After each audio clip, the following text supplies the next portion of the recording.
মহেশতলার আশুতিতে রাস্তা নিয়ে হাতাহাতি। পথশ্রী প্রকল্পের আওতায় রয়েছে আশুতি 1 নম্বর ব্লকের এই রাস্তা এবং সেই রাস্তা মেরামতের কাজ শুরু হলে রীতিমতো গন্ডগোল বাধে।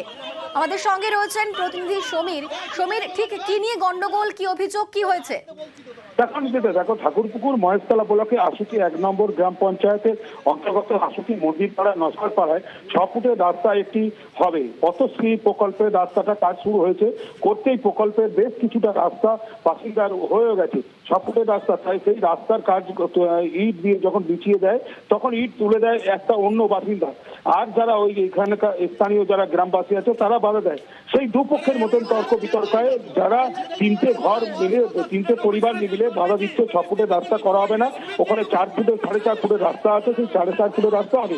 কিন্তু ওখানকার গ্রামবাসীরা বলে 6 ফুটের রাস্তা হবে, তার জন্য গ্রামের রাস্তাও পাস হয়েছে কালীতলা আশুতি এলাকায়। তখন সেইখানে যখন করতে না দেওয়া হয় সেটাকে নিয়ে উত্তেজনা ছড়ায়, হাতাহাতি হয়। তখন ঘটনাস্থলে আসে কালীতলা আশুতি থানার পুলিশ, এসে নিয়ন্ত্রণ নিয়ে আসে। এখন